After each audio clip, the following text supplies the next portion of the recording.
I sold my house last week.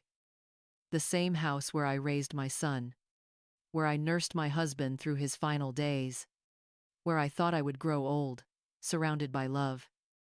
Instead, I discovered that sometimes the people who should protect you are the ones planning your downfall. But this story isn't about losing a house. It's about finding myself. My name is Margaret Hayes, and for 72 years, I believed that being a good mother meant saying yes to everything. I was wrong about a lot of things, but I was especially wrong about that. The first warning sign came 3 years ago, when my son Daniel started asking about my finances. Not in the caring way a child checks on an aging parent, but with the calculating precision of someone conducting an audit. He would arrive at my brownstone in Brooklyn Heights with his wife Sarah, both dressed like they were heading to a board meeting rather than visiting family. Daniel always started these conversations the same way.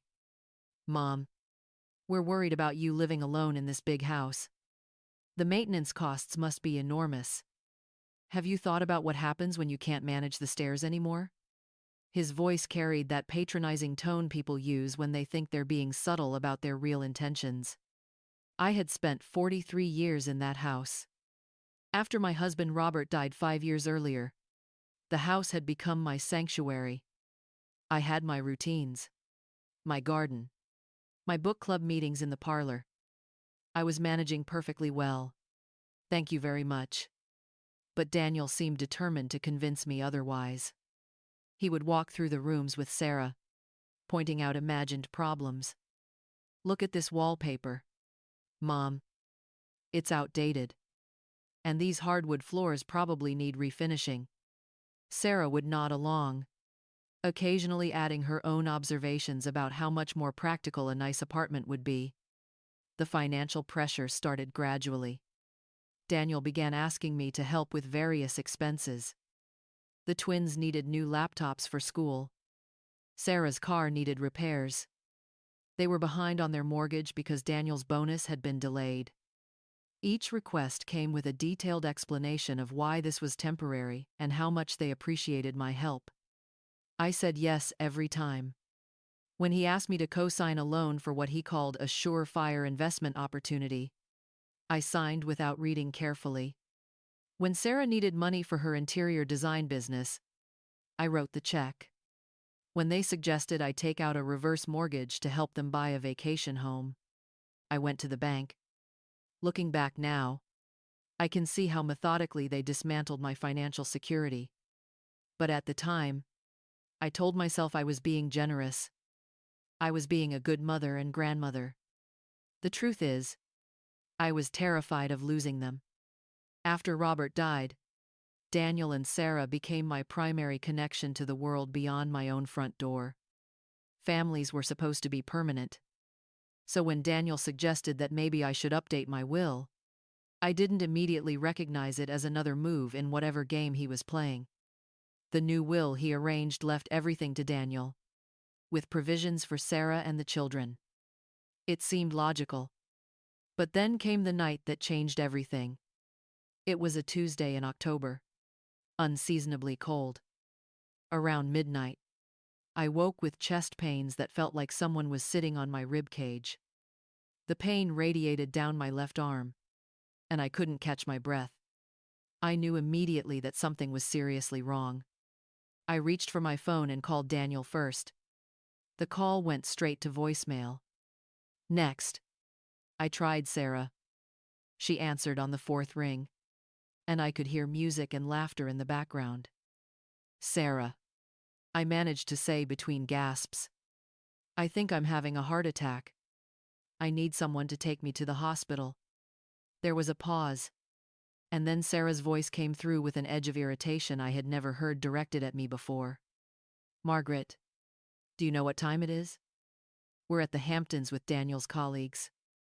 This is an important networking event for his career. Are you sure it's not just indigestion?"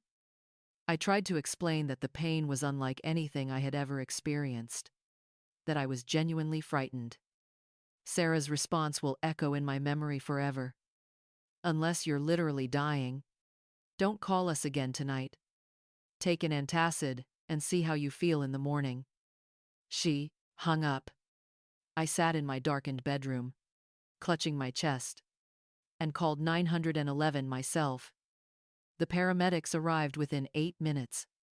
At the hospital, the doctors determined that I was having what they called a cardiac event, likely brought on by severe stress. I spent 2 days in the cardiac unit. The nurses tried multiple times to reach Daniel. He never called back. I lay in that hospital bed, surrounded by beeping medical equipment, and realized that I was utterly alone. When I finally returned home, the house felt different. Not just quiet, but hollow. The silence wasn't peaceful anymore. It was the sound of abandonment. 3 days later, Daniel finally called. His tone was casual, almost breezy. "Hey, Mom. Sorry I missed your calls. We had a great time at the Hamptons. How are things?" I told him about the hospital, about the chest pains, about lying alone in the cardiac unit for 2 days. His response was a masterclass in deflection. "Oh, Mom, I'm sure it was scary. But you're fine now." Right. These things happen when we get older. It's probably a good thing because it shows you really should think about moving somewhere with more support. That was it. No apology. No concern. Just another opportunity to advance his agenda about my living situation. But something had shifted during those 2 days in the hospital. For the first time in years, I started paying attention to how Daniel and Sarah actually treated me, rather than how I wished they would treat me. Going through my financial records with clearer eyes, I discovered that the investment opportunity Daniel had asked me to co-sign had been a complete loss. The money for Sarah's business had funded a lifestyle upgrade, not any actual venture. The reverse mortgage payments were going directly into an account that Daniel controlled. I had been funding their comfortable lifestyle while they planned my displacement. The final straw came on a Thursday morning in November. I was in my kitchen having coffee when I heard voices on the front porch. Through the window, I could see Daniel and Sarah with a man I didn't recognize. Someone in an expensive suit carrying a briefcase. They weren't asking to come in. They were measuring the porch, discussing the stonework, talking about the house as if I weren't living in it. I opened the front door. Daniel looked momentarily startled. "Oh. Hey, Mom. This is Rick Patterson. From Patterson Development. We were just getting his opinion on the house's market value." Rick Patterson extended his hand with practiced charm. "Mrs. Hayes, you have a beautiful home here. In today's market, a property like this could easily bring $12 million. $12 million. I felt something cold settle in my stomach as I realized what I was witnessing. This wasn't a casual consultation. This was a sales pitch. Daniel launched into a prepared presentation. "Mom, we've been thinking about your situation. This house is worth a fortune, but it's also a huge responsibility. The property taxes are killing you financially." Sarah chimed in. "We found this wonderful senior living community on Long Island. It's like a resort. Margaret, you wouldn't have to worry about anything ever again." I stood there listening to them discuss my future, as if I were a problem to be solved, rather than a person with agency over my own life. They had clearly spent considerable time planning this conversation. The audacity of it was breathtaking. They were standing on my front porch, talking about selling my house, without having asked my opinion. I surprised myself with the steadiness of my voice when I finally spoke. "Get off my property."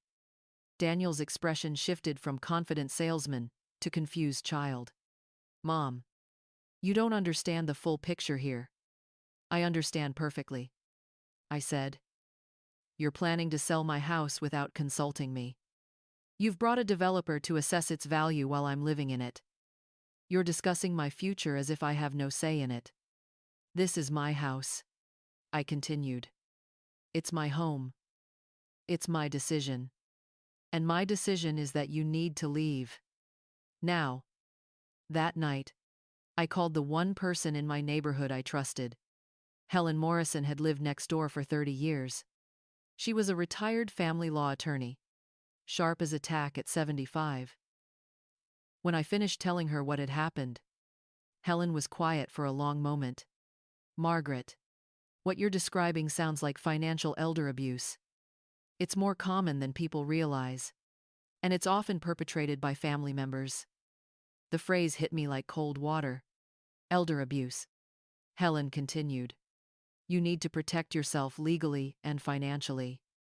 This isn't going to stop with one uncomfortable conversation. The next morning, Helen introduced me to Marcus Chen, a lawyer who specialized in elder law. I told him the whole story. He listened without interruption, occasionally making notes. When I finished, he leaned back and said, Mrs.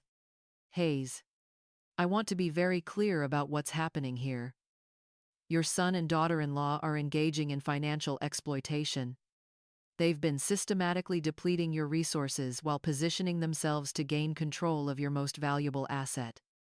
This is illegal in New York State. The word illegal hung in the air between us. I hadn't considered that it might be criminal. Over the next few weeks, Marcus helped me understand the full scope of what Daniel and Sarah had been doing. I had been funding their lifestyle while they planned to evict me from my own home. Marcus recommended that I revoke all the financial powers I had granted to Daniel, freeze the accounts he had access to, and create a new estate plan that reflected my actual wishes. The first step was setting up security cameras around the property. Marcus had warned me that people engaging in financial exploitation often escalate when their access to money is cut off. The cameras were installed on a Tuesday. On Wednesday, Daniel called to tell me he was coming by to discuss my financial situation. I told him I would be recording the conversation. The change in his tone was immediate. Recording. Mom, what are you talking about? Why would you need to record a conversation with your own son? Daniel arrived that evening with Sarah and a woman who introduced herself as Dr. Dollars. Patricia Reynolds, a geriatric psychiatrist. I'm here as a friend of the family, she explained. Daniel and Sarah are concerned about some changes in your behavior. It was an ambush designed to look like an intervention. Dr. Reynolds began asking me questions clearly intended to assess my mental competency. When she finished her assessment, she looked uncomfortable. She clearly hadn't found what Daniel had told her she would find. Daniel then launched into another presentation about my living situation, this time with arguments about my mental health and safety. Mom, you're obviously under stress. The house is too much responsibility. We think you're becoming paranoid and suspicious. I let them finish. And then I said, I've listened to everything you've had to say. Now I have something to say. I know about the reverse mortgage payments going into Daniel's account. I know about the investment losses and all the other ways you've been taking my money. I know exactly what you're trying to do. The silence that followed was deafening. Dr. Reynolds excused herself, clearly recognizing that she had been brought into a family dispute under false pretenses. Finally, Sarah played what she considered her trump card. What about Emma and Jake? She said. Do you want your grandchildren to remember you as the grandmother who chose money over family? That question stayed with me. What kind of grandmother was I willing to be? What kind of example was I setting? The answer came to me gradually. I was showing Emma and Jake that people shouldn't tolerate being exploited, even by family members. I was demonstrating that loving someone doesn't mean accepting abuse from them. Marcus helped me establish a trust for Emma and Jake's education, something Daniel and Sarah couldn't access. He also connected me with other people who had faced similar situations. I wasn't alone in this experience. The turning point came in December.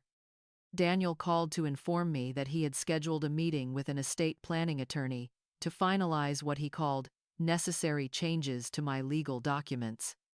He spoke as if this were something I had requested. I told him I wouldn't be attending any such meeting. He responded with frustrated anger. Mom, you're making this so much harder than it needs to be. We're trying to take care of you. I'm taking care of myself, I said. And I don't need your permission to do that. That's when he said something that clarified everything. Fine, Mom. But don't come crying to us when this house becomes too much for you and you have nowhere else to turn. Don't expect us to bail you out when you realize you've made a mistake. The threat was clear. Comply with their agenda, or lose access to my only child and grandchildren. Accept exploitation, or accept total estrangement. It was the easiest decision I had ever made. If those were my only options, I chose estrangement. 3 days later, I listed my house with a real estate agent Helen had recommended. Not because I wanted to leave my home, but because I wanted to leave it on my own terms. The house sold in 2 weeks for $14.7 million. With Marcus's help, I structured the sale to minimize taxes and maximize my control over the proceeds. A portion went into the educational trust for Emma and Jake. A larger portion was donated to organizations that supported seniors facing elder abuse. The rest became my ticket to whatever came next. I didn't tell Daniel about the sale until after the closing. His response was everything I expected. Rage about the wasted opportunity. Accusations about my mental state. Threats about legal action. But for the first time in years, his anger didn't frighten me. I had learned the difference between someone being upset with you and someone trying to control you. The conversation ended with him telling me that I had chosen money over family, that I would regret this decision, that I was destroying the legacy I should be leaving for my grandchildren. Maybe he was right about some of that. But I was finally making choices based on my own values rather than his expectations. 6 months later, I was living in an apartment overlooking the harbor in Portland, Maine. It was smaller than my Brooklyn house, but perfectly sized for my actual needs. I had joined a book club, started volunteering at the local museum, and begun taking watercolor painting classes. Helen Morrison visited me in March. We sat on my little balcony, watching boats come and go, and she asked me if I missed my old life. I miss the version of my old life that I thought I had. I told her. I miss believing that Daniel loved me the way I loved him. But I don't miss feeling trapped and diminished and afraid. That evening, I called Emma, my granddaughter, who had just started her sophomore year at college. She had been the one member of the family to stay in touch after everything fell apart.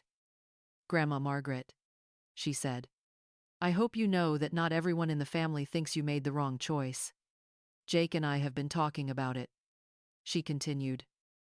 We remember how Dad and Mom always talked about your house, about what it was worth, about what they would do with the money someday. It was weird, like they were planning your funeral while you were still alive. As I write this, it's been nearly a year since I sold the house in Brooklyn Heights. Daniel and I haven't spoken since that final phone call. I don't know if my relationship with my son can ever be repaired, and I've made peace with the possibility that it can't. What I do know is that I'm no longer afraid of my own life. I'm not waiting for someone else's permission to make decisions.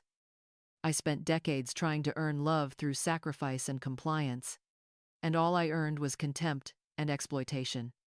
Now I'm learning a different way to live. I'm building relationships based on mutual respect rather than financial dependency. I'm making choices that align with my own values rather than someone else's expectations. The other day, I got a letter from Emma, who had written to tell me about her plans for graduate school and to thank me for the education fund. At the end, she wrote something that made me cry happy tears.